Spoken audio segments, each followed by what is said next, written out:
ರಾಷ್ಟ್ರ ನಿರ್ಮಾಣದ ವಿಶಿಷ್ಟ ರೋಮಾಂಚನಕಾರಿ ಕಾರ್ಯಕ್ರಮಕ್ಕೆ ಪರಮ ಪೂಜ್ಯ ಡಾಕ್ಟರ್ ಜಿ ಅವರನ್ನು ಸ್ವಾಗತಿಸುತ್ತಾ. ನಮಸ್ತೆ ಡಾಕ್ಟರ್ ಜಿ. ನಮಸ್ತೆ. ವಿನಯ್ ಬೆಂಗಳೂರಿಂದ ಈ ಪ್ರಶ್ನೆ ಕೇಳಿದೆ ಡಾಕ್ಟರ್ ಜಿ.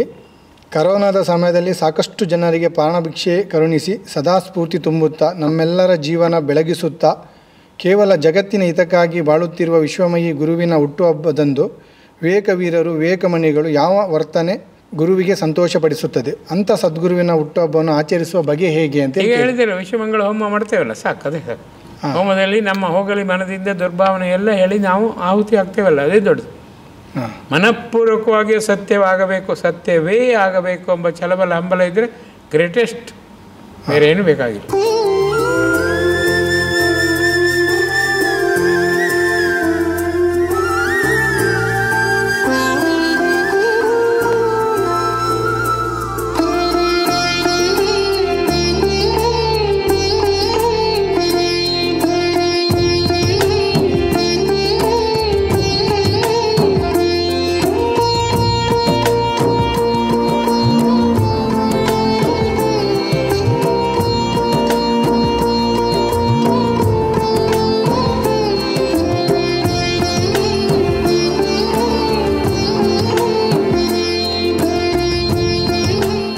ಯಾವ ರೀತಿಯಾಗಿ ಅವರ ವರ್ತನೆಯನ್ನು ಬೆಳೆಸ್ಕೊಳ್ಳೋದು ಡಾಕ್ಟರ್ ಜಿ? ಆಮೇಲೆ ಅವರನ್ನೇ ಗ್ರೇಟರ್ ಅಂತ ಹೇಳೋದು, ಅನುಸರಿಸೋದು, ಅನುಕರಿಸುವುದು, ಅವ್ರು ಮಾಡಿದಂಗೆ ಮಾಡೋದು, ನಿಮ್ಮತನವನ್ನು ಸೊನ್ನೆ ಮಾಡಿಕೊಳ್ಳೋದು, ಭಗವಂತನನ್ನು ತುಂಬಿಕೊಳ್ಳೋದು, ನಂಬಿಕೊಳ್ಳೋದು. ಕಷ್ಟ ಏನಿದೆ? ಅದೇ ಡಾಕ್ಟರ್ ಜಿ, ನೋಡಿ ನಿಮಗೆ ಗುರುವಿನ ಹುಟ್ಟುಹಬ್ಬದಂದು ಡಾಕ್ಟರ್ ಜಿ ಎಲ್ಲರಿಗೂ ಒಂದು ಇರ್ತದೆ ಡಾಕ್ಟರ್ ಜಿ. ಅಂದರೆ ಏನಾದರೂ ಒಂದು ಗುರುವಿಗೆ ಯಾವ ರೀತಿ ಆದರೂ ಒಂದು ಸೇವೆ ಸಲ್ಲಿಸಬೇಕು. ಭಾವನಾತ್ಮಕವಾಗಿ ಕೊಡಿ ಮರ್ರಿ. ನೀವು ಕೊಟ್ಟ ಪೆನ್ಸಿಲ್ ಪೆನ್ ಎಲ್ಲ ಬೇಡ, ವಸ್ತು ವಿಚಾರ ಯಾವುದು ಕೊಡಬೇಡಿ. ಭಾವನಾತ್ಮಕವಾಗಿ ದೀರ್ಘಾಯುವಾಗಿ ಚಿರಂಜೀವಿಯಾಗಿ ಕಂಡೊಡನೆ ಒಳಿತಿನ ದಾರಿ ತೋರಿಸುವಂತಾಗಲಿ, ಕನಸಿನಲ್ಲಿ ಬಂದು ನನ್ನನ್ನು ಮೇಲೆತ್ತಿ ಎಷ್ಟು ಚಂದ ಬೇಡ್ಬೋದು.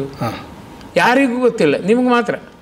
ಅದ್ಭುತ ಗುರು ಪವಾಡ ಇದೆಯಲ್ಲ. ಹೌದು ಡಾಕ್ಟರ್, ಮಾಡಿ ಅದಾರ, ಬೇಡಿ, ಏನೀಗ ಬೇಡ ಅಂತ. ಹೌದು ಡಾಕ್ಟರ್ ಅಲ್ವೇ? ಯೋಚನೆ ಮಾಡಿ. ನೀವು 10 ಪೆನ್ ತಗೊಂಡ್ಬಂದಿರೋದು ಕ್ಷಣಿಕ, ಅದು ಅದೇ ತಾತ್ಕಾಲಿಕ. ಅದು ನಾನು ರಾತ್ರಿ ಮಲಗಿದಾಗ ಏಕಾಗ್ರತೆ ನನ್ನ ಮನಸ್ಸು ಶಾಂತದಾಗಿರಲು ಗುಟ್ಟು ಹೇಳಿ ಅಂದರೆ ಭಗವಂತ ಗುರು ಬಂದು ಹೇಳ್ತಾನೆ, ಇದನ್ನು ಮಾಡು, ಇಷ್ಟು ಮಾಡು, ಅದ್ಭುತವಾದ ಆನಂದ, ಬೇರೆ ಯಾರಿಗೆ ಹೇಳಬೇಡ ಅಂತಾನೆ. ಆಯ್ತಲ್ಲ, ಇನ್ನೆಂತ ಬೇಕು?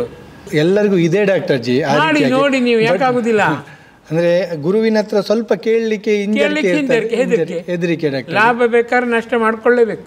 ನಿಮ್ಮ ತರ ನಷ್ಟವಾದರೆ ಭಗವಂತನ ತನ ನಿಮಗೆ ತುಂಬಿಕೊಳ್ಳುತ್ತದೆ. ಒಂದು ಲಾಭ, ಒಂದು ನಷ್ಟ, ಕತ್ತಲೆ ನಷ್ಟ, ಬೆಳಕು ಲಾಭ.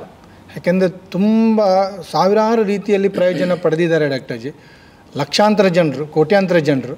ಹಾಗಾಗಿ ಸ್ವಲ್ಪ ಮಟ್ಟಿನಲ್ಲಿ ಗುಟ್ಟಿನಲ್ಲಿ ಪಡೆದಿದ್ದಾರೆ. ಅದು ಓಪನ್ ಸೀಕ್ರೆಟ್ ಆಗಬೇಕು, ಹೇಳಬಾರ್ದು ಯಾರಿಗೂ. ಓಪನ್ ಸೀಕ್ರೆಟ್ ಆಗಲಿ, ಎಲ್ಲರೂ ಲಾಭ ಪಡೆಯಲಿ. ಏನೀಗ ಎಲ್ಲರಿಗೂ ಅದನ್ನು ಬಿತ್ತರಿಸುವಂತಾಗಬೇಕು. ಆಗಬೇಕು, ತಪ್ಪೇನೀಗ? ಹೌದು ಡಾಕ್ಟರ್ ಜಿ, ನಾನು ಕಷ್ಟದಲ್ಲಿದ್ದೇನೆ, ಈ ರೀತಿ ಆಯಿತು, ಈಗ ನಾನು ಸುಖದಲ್ಲಿದ್ದೇನೆ, ಬಾಯ್ ಬಿಟ್ಟು ಹೇಳಿ. ಅದಲ್ಲ, ನಾನು ಕಷ್ಟದಲ್ಲಿದ್ದೇನೆ, ನನ್ನ ಕಷ್ಟ ನಿವಾರಣೆ ಆಯಿತು ಹೇಳಿ. ಇಂಥ ವ್ಯಕ್ತಿ ಈ ರೀತಿ ಮಾಡಿದ್ದಾನೆ, ಜಾಮೀನು ಹಾಕಿದ್ದಾರೆ, ನಾನು ಗೆದ್ದಿದ್ದೇನೆ, ಅವರಿಗೆ ನಾನು ಶಾಶ್ವತವಾಗಿ ಈ ನಾಮಸ್ಮರಣೆ ಮೂಲಕ ಆ ಜಾಮೀನನ್ನು ಖಂಡಿತವಾಗಿ ಸೊನ್ನೆ ಮಾಡಲಿಕ್ಕೆ ಒದ್ದಾಡ್ತೇನೆ ಹೇಳಿ. ಹೆದೆತಟ್ಟಿ ಹೇಳ್ಬೇಕಲ್ಲ. ಹೌದು, ಎಲ್ಲಿ ಸೋತಿದ್ದೇನೋ ಗೊತ್ತಿಲ್ಲ, ಅಸೋಲದಂತೆ ಗುರುವೇ ಕಾಪಾಡಬೇಕು ಹೇಳಿ. ಏನೀಗ ಅಂಥವರ ಸರಣಿ ಲಕ್ಷಗಟ್ಟಲೆ ಆಗಬೇಕು, ಆಗ ಉದ್ಧಾರ ಆಗುತ್ತೆ. ಅಲ್ಲಿ ಹಾಮ್ ಬರ್ತದೆ ಅಂತ ಯಾವುದೇ ಯೋಚನೆ ಮಾಡಲಿಕ್ಕೆ ಅಲ್ಲ ಬರ್ರೆ. We are all naked. ಜಗತ್ತಿಗೆ ಬರುವ ಪ್ಯಾಂಟ್ ಹಾಕೊಂಡು ಬಂದಿದ್ದೀರಾ? ಇಲ್ಲ ಡಾಕ್ಟರ್. ಹೋಗುವಾಗ ಪ್ಯಾಂಟ್ ಹಾಕೋತೀರಾ? ಇಲ್ಲ ಡಾಕ್ಟರ್. ನಾವು ಬತ್ತಲೆ ಅಂದಮೇಲೆ ಜೀವಿತ ಕಾಲದಲ್ಲಿ ಕತ್ತಲೆ, ಹೋಗುವಾಗ ಬತ್ತಲೆ, ನೀವು ಬೆಳಕು ಪಡೋದು ಯಾವಾಗ? ಹಾಗಾಗಿ ನಾವು ಅದನ್ನು ಹೆದೆತಟ್ಟಿ ಹೇಳದಿದ್ದನ್ನೇ ಮೈನಸ್ ಅಂತ. ಆಗ ಸಿದ್ಧಿ ಕ್ಷೇತ್ರ ಆಗುತ್ತದೆ. ಎಷ್ಟು ಜನ ಬಾಯ್ಬಿಟ್ಟು ಹೇಳಿದ್ದಾರೆ ಮಾರ್ರೆ. ಬಾಯ್ಬಿಟ್ಟು ಹೇಳಿದ್ರೆ ಸಿದ್ಧಿ ಕ್ಷೇತ್ರ, ಬಾಯ್ಬಿಟ್ಟು ಹೇಳಿದ್ರೆ ಅದು ಬುದ್ಧಿ ಕ್ಷೇತ್ರ. ಬುದ್ಧಿ ಇದೆ, ಹೇಳಿದ್ದಾರೆ ಅಷ್ಟೇ. ಅದೇ ನಾನು ಎಣಿಸ್ತದೆ ಡಾಕ್ಟರ್ ಜಿ. ಯಾಕೆ ಅಂತ ಹೇಳಿದರೆ ಡಾಕ್ಟರ್ ಜಿ, ಕೆಲವು ಟೈಮ್ ಯಾವ್ದು ಹೇಳಬೇಕು ಯಾವ್ದು ಹೇಳಬಾರ್ದು ಎಂಬುದು ದ್ವಂದ್ವದಲ್ಲೇ ಇರ್ತೇವೆ. ಯಾವುದು ಲಾಭ, ಎಷ್ಟು ಜನರನ್ನು ನೀವು ಕರಗಿಸಿಕೊಳ್ಳಬಹುದು, ಓಪನ್ ಆಗಿ ಹೇಳಿ, ನಥಿಂಗ್ ಟು ವರಿ. ನಿಮ್ಮ ಅಭಿಪ್ರಾಯ ಹೇಳಿ, ಯಾರ ಅಡೆತಡೆ ಅಂತ ಗೆದ್ರುದು. ಹೌದು ಡಾಕ್ಟರ್ ಜಿ, ನಾನು ಪಡೆದಿದ್ದೇನೆ, ನಾನು ಉಂಡಿದ್ದೇನೆ ಹೇಳಿ. ಇನ್ನೊಬ್ಬರು ಪರ್ಮಿಷನ್ ಅಂತ ಕದಕ್ಕೆ. ಹೌದು ಹೌದು ಡಾಕ್ಟರ್ ಜಿ. ಅಲ್ಲಿ ನಾವು ಸೋಲ್ತೇವೆ. ಆ ಸಿಲೆಕ್ಷನ್ನಲ್ಲೇ ಇಲೆಕ್ಷನ್ನಲ್ಲೇ ಸೋತು ಬಿಡ್ತೇವೆ. ಅಂದರೆ ನಿಜವಾಗಿ ಗುರು ಅತ್ಯದ್ಭುತವಾಗಿ ಮಾಡಿರ್ತಾನೆ, ಅದಕ್ಕಿಂತ ಹೆಚ್ಚಿಗೆ ಆಗಿ ಬಯಸುವುದಿಲ್ಲ ಅದನ್ನು. ಬಟ್ ನೀವು ಹೇಳಬೇಕು, ನಿಮ್ಮ ಹಕ್ಕದು ಹೇಳೋಕ್ಕೆ. ಹೌದು, ಮಾಡಿ, ಯಾರು ಬೇಡ ಅಂದರೆ.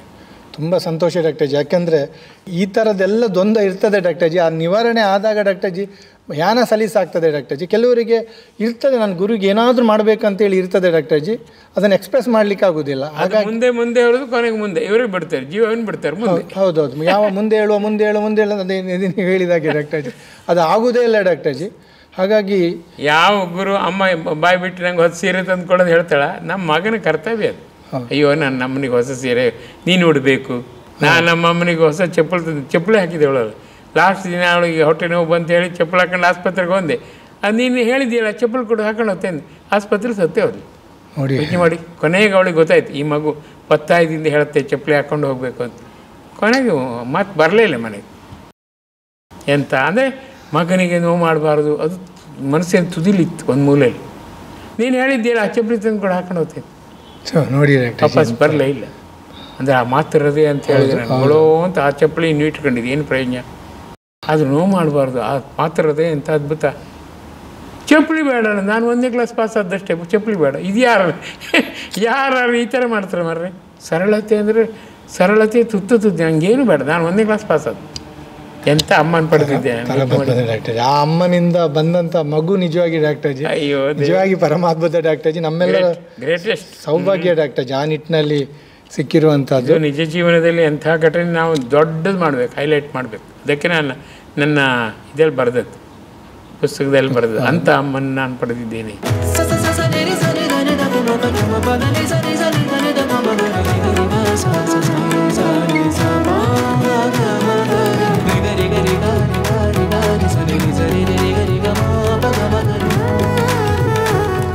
ಗೊತ್ತಾಗಲಿ. ಹೌದೌದು, ಯಾವುದು ಬಯಸುವುದಿಲ್ಲ, ಯಾವುದು ಬೇಡ ಅಂತ. ಇವ್ರು ಹೇಳಿರು ನೋಡಿ, ನಮ್ಮ ನಟೇಶ್ವರಿ ಹೇಳಿರು, ದನಕ್ಕೆ ಹುಲ್ಲು ಹಾಕುವಾಗ ಎಷ್ಟು ಆ ಘಟನೆ ಓದಿದ ಮೇಲೆ ಪಾಪ ಮುಖ ಜಾನುವಾರದಳತ್ತೆ ಹುಲ್ಲಿಲ್ಲ ಅಂತ ಕೊಡುವ, 10 ಕೇಳಿದ್ರೆ 10 ಎಕ್ಸ್ಟ್ರಾ ಕೊಡುವ. ನಮಗೆ ಅಲ್ಲಿ ಗತಿ ಇಲ್ಲ, ಆದರೂ ಪರವಾಗಿಲ್ಲ, ಒಂದು ದನ ಸಂತೋಷಲಿರಲಿ.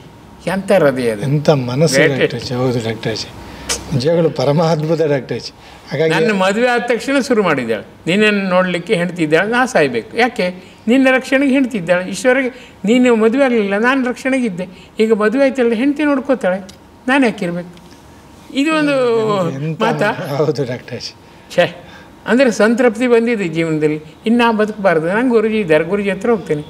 ಅದೇ ನಿಮಗೊಂದು, ನನಗೆ ಯಾವಾಗಲೂ ನೀವು ಅದೊಂದು ಹೇಳಿದ್ರಿ ಡಾಕ್ಟರ್ಜಿ, ಆ ರಾಜ್ಕುಮಾರ್ ತನ್ನ ತಾಯಿಯನ್ನು ಆ ಡಾಕ್ಟರೇಟ್ ಸಿಗುವಾಗ ತನ್ನ ತಾಯಿ ಕರ್ಕೊಂಡು ಬಂದು ಕೂರಿಸಿದಾಗ ನಿಮಗೆ ನನ್ನ ತಾಯಿಯನ್ನು ಕೂರಿಸ್ಬೇಕಂತೇಳಿ, ಆಗ ನಿಜವಾಗಿ ಎಷ್ಟು ಬೇಸರ ಆಗಿರ್ಬೋದು ನಿಮಗೆ ಅಂತೇಳಿ. ನನ್ನಮ್ಮ ಈ ಕಾರ್ಖಾನೆಯಿಂದ ನಾನು ಬಂದಿದ್ದೆ ಅಂತ ಅಮ್ಮನ ಕೈಯೆಲ್ಲ ಒತ್ಕೊಂಡವ್ರು ಹೇಳ್ತಾರೆ, ಅಮ್ಮ ನಿನ್ನ ಕಾರ್ಖಾನೆಯಿಂದ ನಾ ಬಂದಿದ್ದೆ. ಎಂಥ ಹೃದಯ ರಾಜ್ಕುಮಾರ್ ನಿಜವಾಗಿ ಡಾಕ್ಟರ್ಜಿ. ಈಗ ಅಂತ ಅಮ್ಮ ನೀವಿದ್ರೆ ನೀವು ಎಲ್ಲೋ ಈಗ ಇದ್ರೆ ಅದು ಕಥೆಯೇ ಬೇರೆ. ಸುಖದ ಸುಪ್ಪತ್ತಿಗೆಯಲ್ಲಿ ಡಾಕ್ಟರ್ಜಿ ಅದನ್ನು ಏನು ಮಾಡೋದು. ಹೌದೌದು ಇದ್ರು ಗುರುಜಿ ಕಸ್ಕೊಂಡ್ಬಿಟ್ರು, ಆದರೆ ಅವರ ಜೊತೆಗೆ ಆರಾಮಾಗಿದ್ದಾರೆ, ಏನು ತಿಂಕವರಿ. ಹೌದು ಡಾಕ್ಟರ್.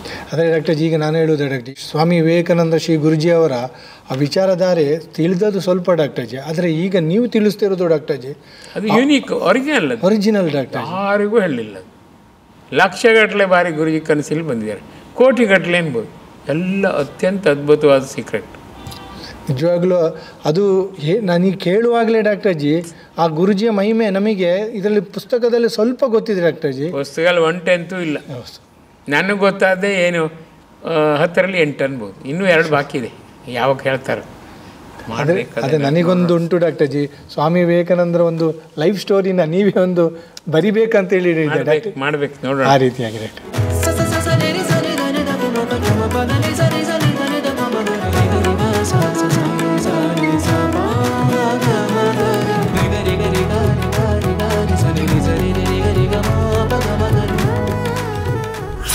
ಈ ವರ್ಷಕ್ಕೆ ಹೊಸ ಒಂದು ನಿಮ್ಮಲ್ಲಿ ಚಾರ್ಫುಲ್ ಇಮೋಷನ್ ನಾನು ಕೊಡುತ್ತೇನೆ. ಯಾರು ಕೈ ಬಿಟ್ಟರು ನಾನು ನಿಮ್ಮ ಕೈ ಬಿಡುವುದಿಲ್ಲ. ಯಾವ ದೇವರು ಕೈ ಬಿಟ್ಟರು ನಾನು ಕೈ ಬಿಡುವುದಿಲ್ಲ. ಯಾಕೆ ಗೊತ್ತೇ?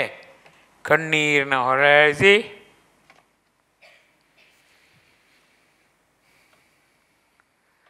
ತಲೆ ಜಜ್ಜಿಕೊಂಡು ಈ ಡಾಕ್ಟರ್ ಕಳೆದ 40 ವರ್ಷಗಳಿಂದ ಬಿಡುತ್ತಿದ್ದಾನೆ, ಜಗತ್ತನ್ನು ತಬ್ಬಲಿ ಮಾಡಬೇಡಿ.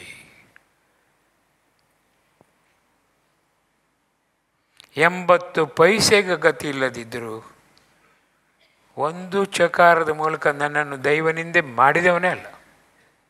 ನನ್ನ ಪ್ರಾರಬ್ಧ ನೀವು ಉಣಿಸುತ್ತಿದ್ದೀರಿ, ನಿಮ್ಮ ಕೃಪೆಗೆ ಶರಣು ಎಂದು ಸದಾ 108 ಸಾಷ್ಟಾಂಗದೊಂದಿಗೆ ತಲೆಜಜ್ಜಿಕೊಂಡ ವೀರ ಧೀರ ಶೂರೈತ.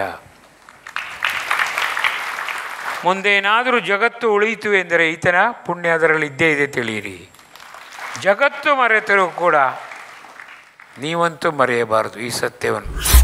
ಈ ಡಾಕ್ಟರ್ ಗಂಟೆಗಟ್ಟಲೆ ಕಣ್ಣೀರು ಹರಿಸಿ ಸಮಸ್ತ ಜಗತ್ತಿನಿಂದ ಜನ ಬರುವಂತಾಗಲಿ, ನಿಮ್ಮ ಬಂಪರ್ ಕೃಪೆಗೆ ಅರ್ಹರಾಗುವಂತಾಗಲಿ ಎಂದು ಬೇಡುವುದು. ಈತನ ಒಂದು ಕಣ್ಣೀರಿನ ಹಣಿ ಎಂದರೆ ಸಮಸ್ತ ಸಾಗರಗಳ ಒಟ್ಟು ಸೇರಿಸಿದ ಎಲ್ಲ ಭಾಗದ ಒಂದಂಶ ಎಂದು ನೀವು ಗಟ್ಟಿ ತಿಳಿಯಬೇಕು. ಈ ಜಗತ್ತಿನಲ್ಲಿ ಹುಟ್ಟಿದ ಮೇಲೆ ಈತ ಕಣ್ಣೀರನ್ನು ಒರೆಸಿದರೆ 100 ಬಾರಿ ಗಂಗಾ ಸ್ನಾನ ಮಾಡಿದ ಪುಣ್ಯ ನಿಮ್ಮದು. ಜಗತ್ತಿನ ಸಕಲ ದೇವದೇವರು ಇಲ್ಲಿದ್ದಾರೆ. ನನ್ನೊಂದಿಗಿನ ಕೈವಲ್ಯ ಬಳಗದ 333 ಆತ್ಮಗಳು ಇಲ್ಲಿವೆ. ನೀವು ಕುರುಡರು, ಕಾಣಲಾಗುವುದಿಲ್ಲ, ಅವರೆಲ್ಲ ನಿಮ್ಮನ್ನು ಕಾಣುತ್ತಾರೆ. ನಖಶಿಕಾಂತ ನಿಮ್ಮೊಳಗಿನ ಎಲ್ಲ ಹುಳುಕನ್ನು ಕಾಣುತ್ತಾರೆ. ಈ ಡಾಕ್ಟರ್ನ ಕಣ್ಣೀರಿನ ಪ್ರಾರ್ಥನೆಗೆ ಮೈನಸ್ ಎಲ್ಲ ಕರಗಿಸಿ ನಿಶೇಷ ಮಾಡುತ್ತಾರೆ. ಆತ ವ್ಯಕ್ತಿಯಲ್ಲ, ಶಕ್ತಿ. ನಿಮ್ಮ ಪರಮ ಪಾಲಿನ ಸೌಭಾಗ್ಯವದು.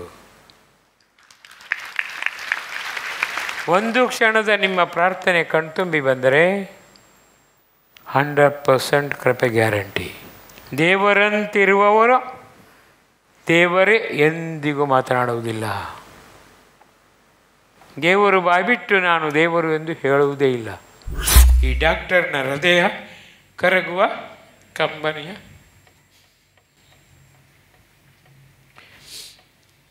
ಗೋಡೆಗೆ ಮಾತ್ರ ನಾನು ಬರಸೆಳೆದು ಓಡೋಡಿ ಬರುತ್ತೇನೆ.